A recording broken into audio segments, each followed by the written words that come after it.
Hey everybody. We're gonna wait a few more minutes and then start presenting. Sorry, maybe that was your line. That's totally fine.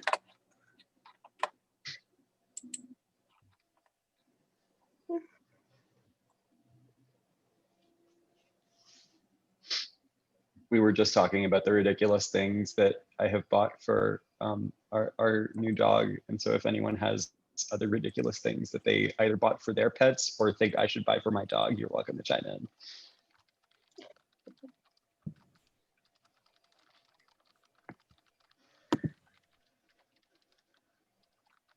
Trying to think of the next Jewish holiday, yo. Hanukkah. Is it Hanukkah? Is there one? Yeah. Yeah. But there's like no big, like, I don't know, you need to see some sort of Hanukkah costume, like white and blue, like the star. Yeah, we could do like a little menorah thing. I don't know. Okay. There's something in there. Yeah, there's not like an icon like there is for Christmas, but you gotta like make it. The dreidel. There's a dreidel. I was gonna say she could be like a little, like an oil lamp, you know, like Ooh, yeah. like 7 days of the little doggy. Yeah. Maybe you just need to get the dog 8 different little gifts for each day of Hanukkah. Yeah, that sounds perfect. 8 little treats.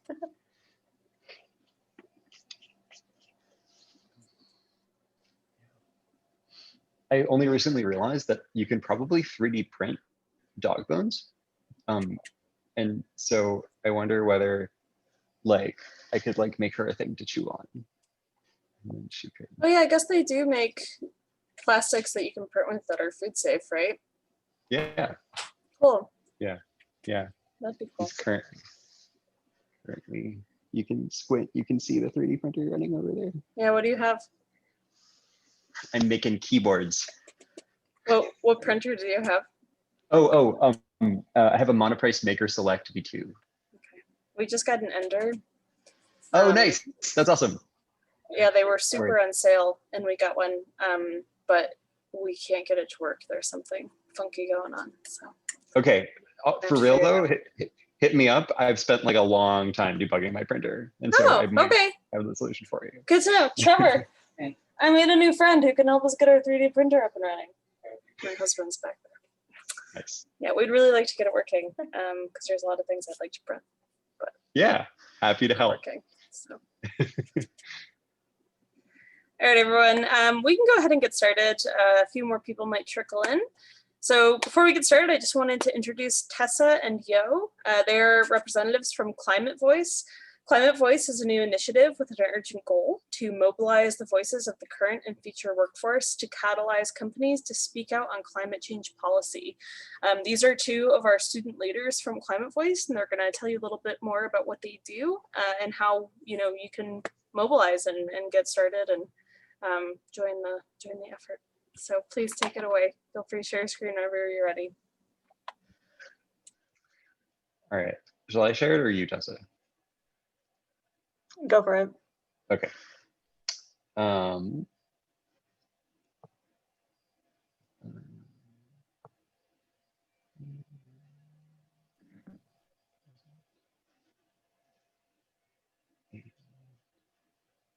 Sorry, guys.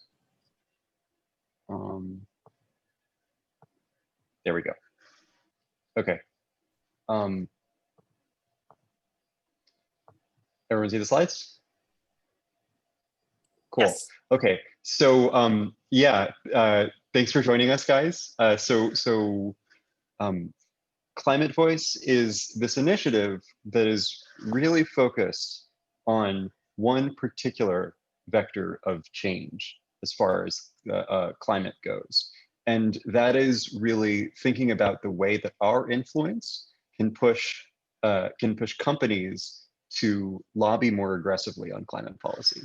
And everything we're going to talk about is about why that's so important and how you can make that happen. So first off, I am confident that you've all likely seen this graph before. This is and the reason that I'm showing it to you again is to really emphasize that the difference between the trajectories that we are on and the degrees that we are likely to end up heating our atmosphere is largely dependent on the policies that we adopt. There are certainly lots of good things about that people can do in terms of individual people making choices, individual companies making commitments, but like ultimately the policy environment is going to be what determines like our future climate trajectory. And so it's really, really important that we get good policies in place and things like renewable energy and sustainable farming and sustainable industry and so on. And there's a large set of policies that need to be put in place. So in terms of how to think about policy, I think the best way of thinking about this is as a power play, like a game of power. And there are people on both sides, each of whom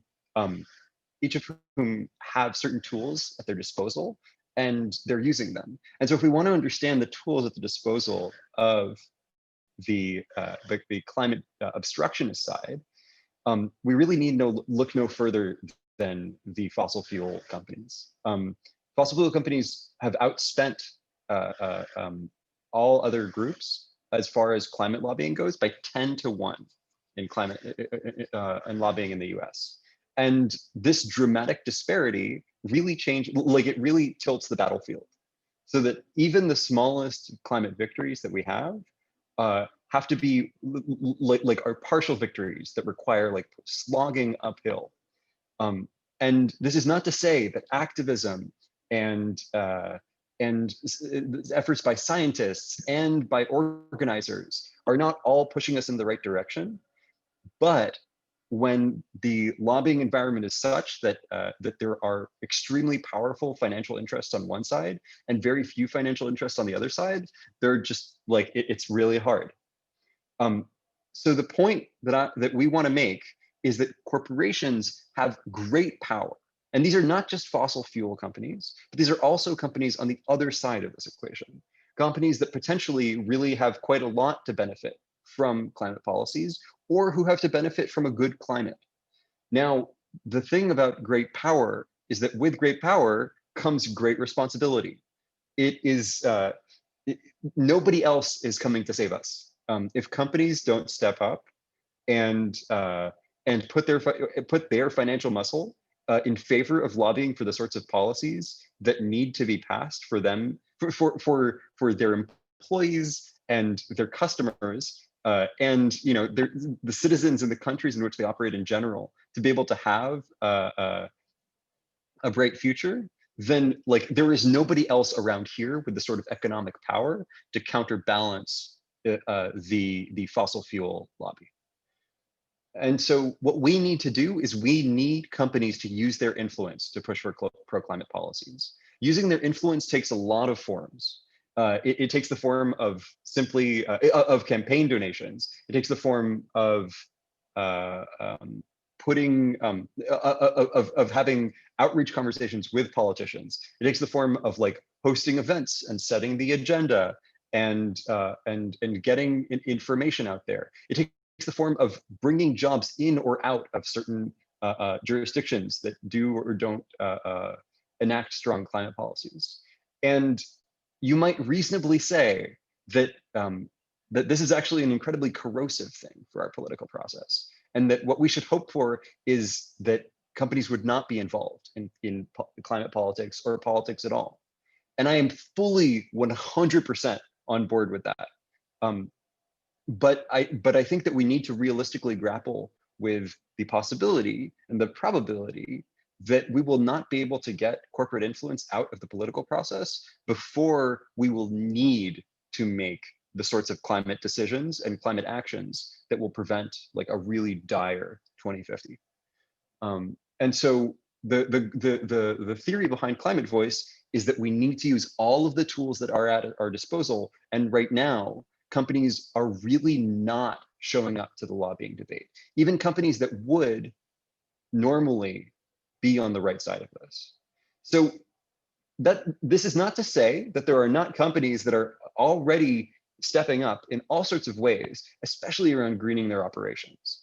I think that it's actually become kind of a movement recently, where pharma companies and tech companies and a bunch of consumer goods companies are all really making significant strides, like not joke strides, significant strides towards greening their global operations. And that's awesome.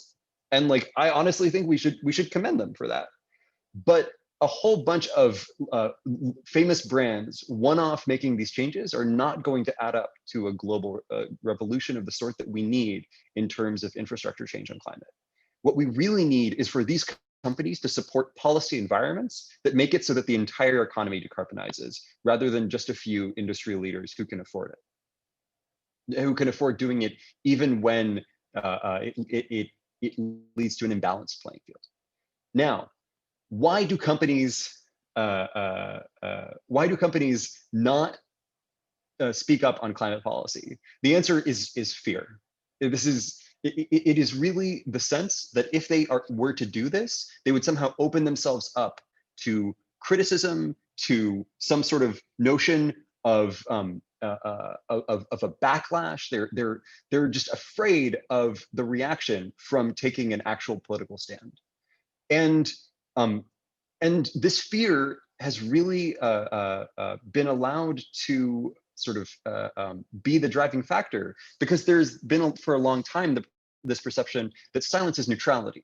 That silence, that for example, if Amazon doesn't speak up on and lobby for climate policies, that means they're neutral. And this could not be further from the truth.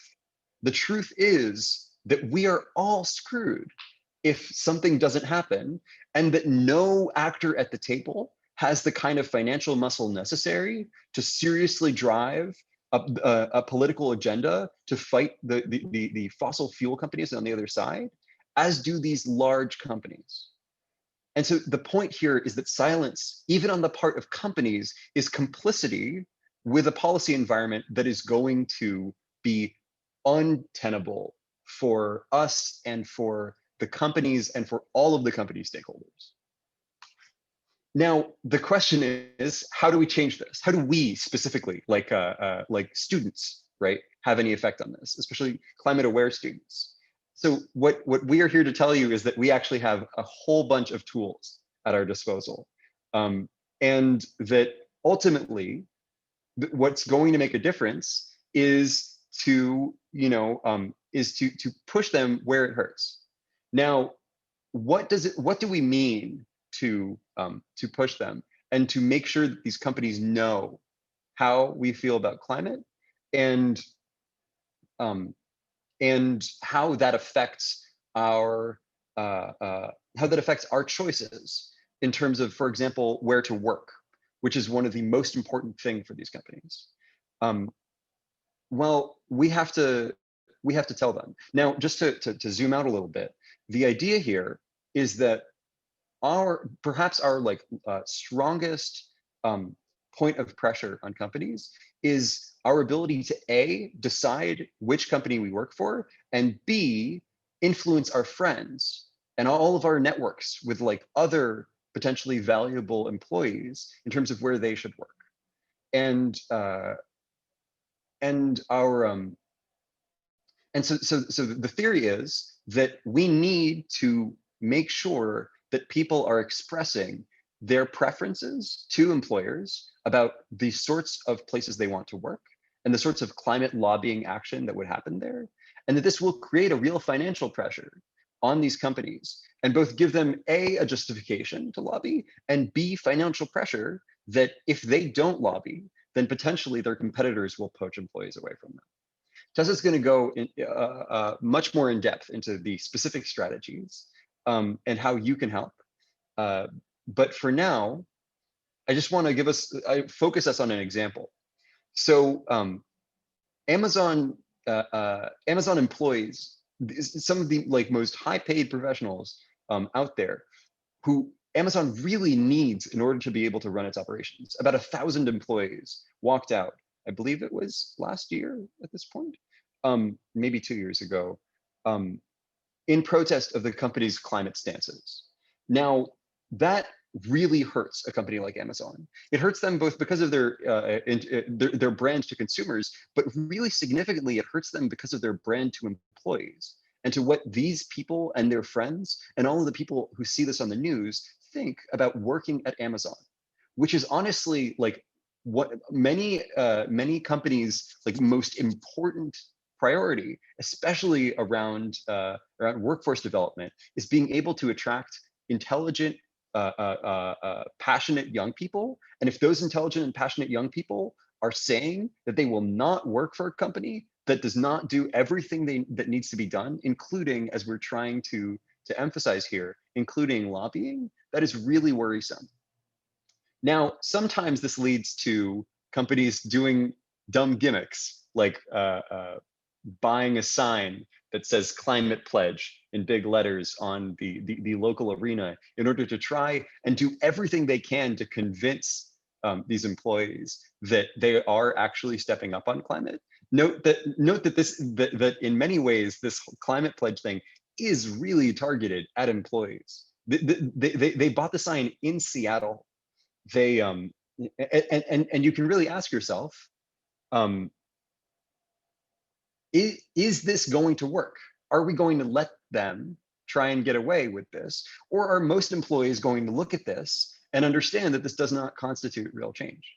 And on the other hand, about a year after the climate walkout, Microsoft, in the same city, competing for the same employees, changed their public language to actually say that they are going to very explicitly use their voice on carbon-related public policy issues, among other things, in their recent 2020 announcement. That they were going to push for policy on basic and applied research on carbon reduction technologies, that they are going to lobby to reduce regulatory barriers, change market structures, which are extremely important for a lot of energy things, and push for laws that provide transparency on the carbon content of goods and services. Now, these are really things that are quite outside of their core business, but they are taking serious action because they understand the extent to which employees care about the policy stances of the companies that they work for. And they are already realizing that this is coming and they're trying to get ahead of the wave. Now, you might ask whether this is all a little unrealistic and that companies don't really speak out on policy that isn't related to their direct business interest. And to that, I would respond that we saw this happen just 10, 15 years ago with the gay rights movement and with gay marriage. Now, the story of gay marriage, as far as companies goes, is really fascinating and really instructive. That there were a whole bunch of groups that organized within companies, both LGBT affinity groups and generally people petitioning their higher ups, until it became like accepted that rather than being some sort of excessively risky, controversial stance that companies would take, 350 companies, or slightly more actually, signed the amicus brief at the Supreme Court in favor of striking down the Defense Against Marriage Act. And so the point is that these changes really do happen, and companies can really start to speak up on policies. Perhaps the best known example of this is the North Carolina bathroom bill, which I think, yeah, where the state attempted to pass a really restrictive law, anti-trans law, and a whole bunch of companies announced that they would be boycotting the state until basically very quickly the law was repealed. And this is an example where it is really companies' political influence that is able to very strongly change the direction of political issues. And it is not at all unrealistic that we believe that we could extend this to climate, which is, as a lot of these companies understand, really an issue that concerns all of us, and an issue that like should not, in any reasonable sense, be be somehow viewed as within the arena of politics that companies should not worry themselves about. But it is our job to make sure that companies understand that it is their responsibility to do this and to push them to make this their responsibility. And now I'm going to give it over to Tessa to talk about specifics of what we can do. Awesome, thanks, Yo. Yeah, so as Yo said, he really set the stage for why ClimateVoice uses this theory of change, but we need to understand what exactly you can do. And there's two main tactics, both speaking out and organizing your peers.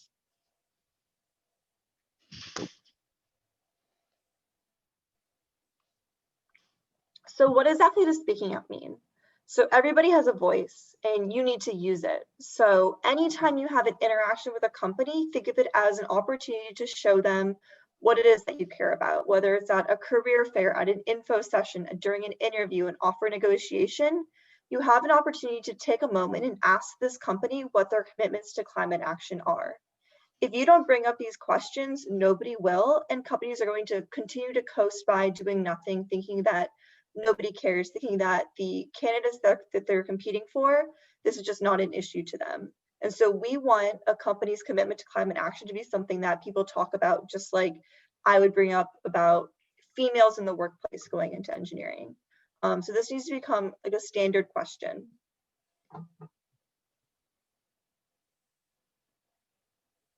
So some examples of questions that we can ask companies are, what has a company done to already support climate policy being passed? What are they currently doing to support climate policy being passed at the local, state, and federal level?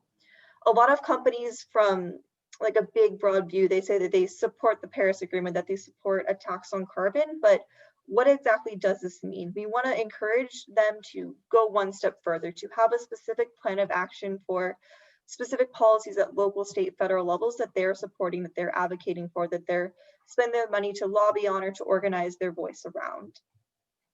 Another question you could ask is how much they're actually spending to lobby on pro-climate policies. You described to us how these fossil fuel companies spend a tremendous amount of money, 10 to 1 against every other company. And we need to level that playing field and really get some more pro-climate voices into the political arena. Remember, you're the asset and companies will listen to you. They care about who they hire and they care about hiring good talent. So if you listen, if you speak up, they will listen and respond. So how to approach these conversations? It might be a little bit daunting thinking that, okay, you're at a job fair, you're at an interview, you want the job, you're trying to get people to like you. Asking these questions is actually a really great way to set you apart and to show companies you care. But you have to approach it the right way to not come across that you're a jerk who's trying to just get in their face and stir up trouble. But asking these questions, if you do it the right way, will never come across that way. So start first when asking questions with very broad, such as, what is your stance on climate change? What are you doing broadly to support climate policies? And then maybe you know a little bit more about the political arena, what policies are on the table, where your university is. And you can get into a little bit more specific questions as time goes on. Be sure to do your research beforehand. Know a little bit about the company, know if they have spoken up on anything in the past, know if they broadly what their stances are on climate action. Be sure to approach the conversation very politely, approach it being curious as to what they're doing, trying to push them to be better, and most importantly, just trying to learn. We're raising the bar, right? So nobody's asking companies these questions for the most part now. And we don't expect that every company has answers to these questions. The most impactful questions we can ask are ones that recruiters you're talking to think that they're supposed to have answers to and are supposed to know, but they actually don't. If they get questions like that, then they'll really start bringing it up and escalating that throughout the company. And so the more that we start to ask these questions, the more that recruiters will be expected to know the answers to them. And then they'll start escalating it to other people at the company who make more decisions. So in addition to just speaking out as an individual, you have great power to organize your peers to do the same. One way to do this is to become a ClimateVoice ambassador. You'll see there are pictures of both Yo and I kind of advocating at MIT to our peers back in the spring when everything was still in person. But Speaking out yourself, it's important, right? But encouraging others to do the same and really growing the movement is where we're going to have the power and where we're going to see a change actually start to happen, right? If a recruiter hears these questions from one person, one or two people at a career fair, I mean, it's better than nothing, but imagine hearing it from 30, 40 people, every conversation that they're having with students at your university. Think about the impact that that could have, other than that magnified at universities all across the US. So let's dive into a little more what the role of a Climate Voice ambassador could be. So as I said, you really want to engage and educate your local university network. So educating them on, as Yo just did, about the role of companies in politics, how much influence they have, how this influence is really unbalanced right now. Engaging them about the problem and then educating them about potential solutions. So right now, what I'm doing is trying to share potential tactics that we can all use to put pressure on companies, right? And so really motivating your campus to live out this theory of change, to begin to speak up, just really use their voice and become passionate and interested in this issue. We have students across the country at various universities working as Climate Voice ambassadors, and we're really looking to grow the team. And if you or anybody you know is interested in getting more involved, we would love to bring you on board. So another really impactful mission of the Climate Voice Ambassador, and yeah, you can press next on the slide to show the text, is to push your career fair office. So imagine a career fair where if you were a company trying to register for it, you had to be asked a series of questions about your commitments to climate action. We would not only be pressuring companies while at the career fair, while speaking to all the different recruiters, but every company who wants to attend the career fair would have to answer a series of questions and have answers. This is getting pressure. They'd be getting pressure from both students and universities, so hitting them from two different angles. And this information can then be used to not only just put pressure on companies, but it can be, their answers can be shared to educate potential students trying to kind of vet out different companies and where they want to work for, and have just a lot more information on what a company is doing. So a few questions that we would like to see being asked to companies from a career fair registration standpoint would be, do they accept the science of climate change? What is the company actively doing to address climate change, and what is their next steps? Do they have an internal plan for net zero emissions by 2050 while remaining profitable? And is that plan publicly available?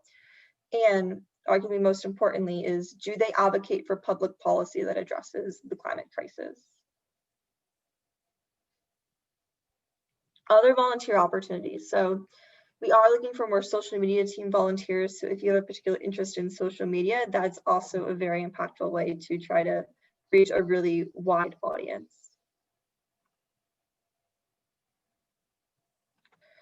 Also, sign the pledge. So one thing that Climate Voice is doing is we have a pledge that we can use to communicate with companies how many students care about like what you're doing in terms of speaking out on climate policy.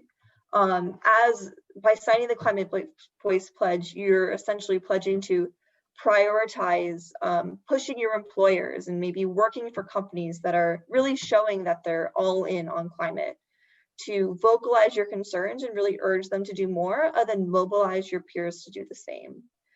We can use data from this pledge to maybe go to companies who work in specific areas of the country and say that, hey, you go to X university in California. This is how many students in California care about this.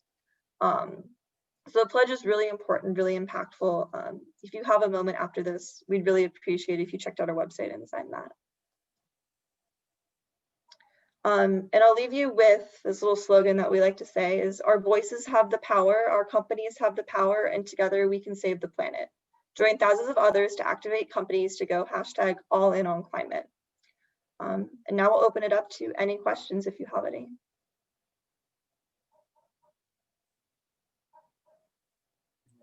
Great, thank you so much, Tessa and Yo. Does anyone have any questions?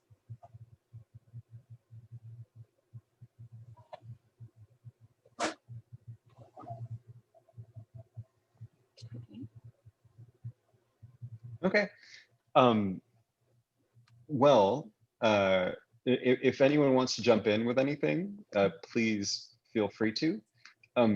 In the meantime, I figured that it would be cool if we could discuss the ways that, from your guys' experiences on your campuses, that like how realistic you think it is, or how far along this sort of sentiment might be, like among the student populaces.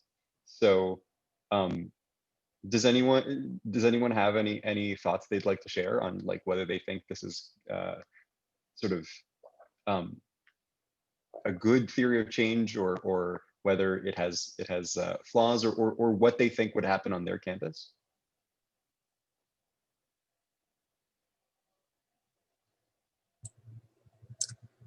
I guess I can speak to that. So Awesome. I am no longer a student. I just graduated, but my old campus was RIT, the Rochester Institute of Technology in Rochester, New York. And well, one, I think this is, a really powerful method to kind of, to have change without, becoming exhausted, kind of going to the initial source. I thought the idea of having, you talked a little bit earlier about like the companies that we're bringing to campus for recruitment, and how those companies kind of align with certain policies. And I thought that was really interesting, especially, RIT is really, really big in the co-op space and in the internship space. And it's actually a requirement of most programs to have a co-op experience. At least for the engineering school, you have to have quite a bit of co-op experience. So our career fairs are massive, and the amount of companies that come are huge. And a lot of those companies are really large named companies. So, I don't know how this would go. I think RIT has been pretty perceptive to change, especially sustainable change, and they've made a lot of strides towards that. So I thought that was very interesting. I don't know if it would, if it would do much, because they're obviously trying to bring a lot of these companies so their students can have co-ops. But I thought that was really interesting. I'm curious to see how something like that would work. Yeah, so in fact, we managed to make it happen this year at MIT. Some really committed students. Yeah, yeah. Very cool. They asked a whole bunch of, basically they made it so that every company, when they showed up, had to answer a series of questions, and they created a website visualizing it. And I think that next year they're going to push to have it be like part of the booklet that gets distributed to students, so that it's really front and center in these companies' minds. Very cool. So do you guys have like student chapters, or is this just students who are themselves interested? Not exact chapters, but we have student presence at multiple universities, and they'll oftentimes like work together and collaborate. But it's not a formal chapter process like you guys have. Sure. Yeah, I could visualize a lot of ESW students being interested in something like this, because a lot of our students are definitely more passionate about this area, but I think they get frustrated because they either try something and it doesn't work, or they don't really know where to start at all. So yeah, I think this could be a very powerful partnership between ESW and ClimateVoice to help students, through that process. I completely agree. I think it's a really unique complement to engineering as well. Like, I know I found that during my studies, there were all these really interesting technical solutions, and by no means do we have all of the technical solutions out there, but we have some really impactful ones, and just we need to get the political environment such that we can adopt these new technologies and really embrace them. Absolutely. Yeah, in fact, sort of when we were setting up the way that we were thinking of doing the sort of ClimateVoice University outreach stuff, we very deliberately didn't want to reinvent the wheel. Like, organizations like ESW do an awesome job of maintaining chapters, right?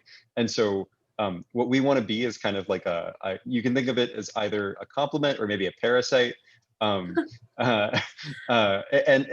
to really like to have a centralized organization that really helps share lessons around things like how to push university administrators and stuff like that.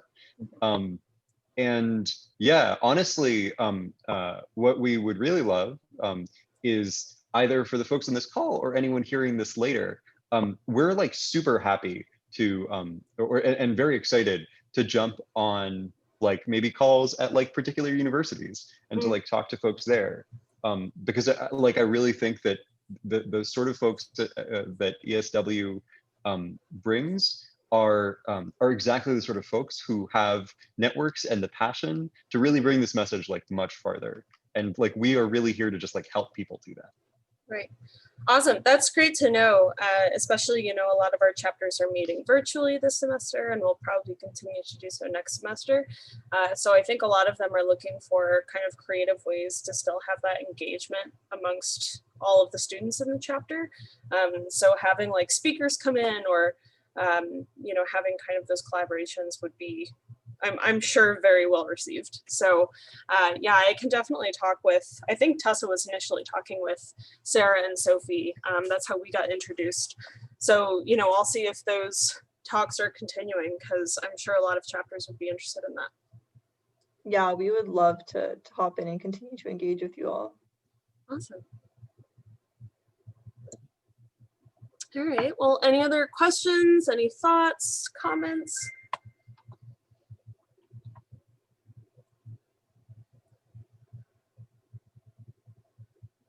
Alrighty. Well, if anyone has any other questions or comments, you know, you can definitely reach out to Tessa or Yo, or you can reach out to the ESW info email and we will get you connected with them.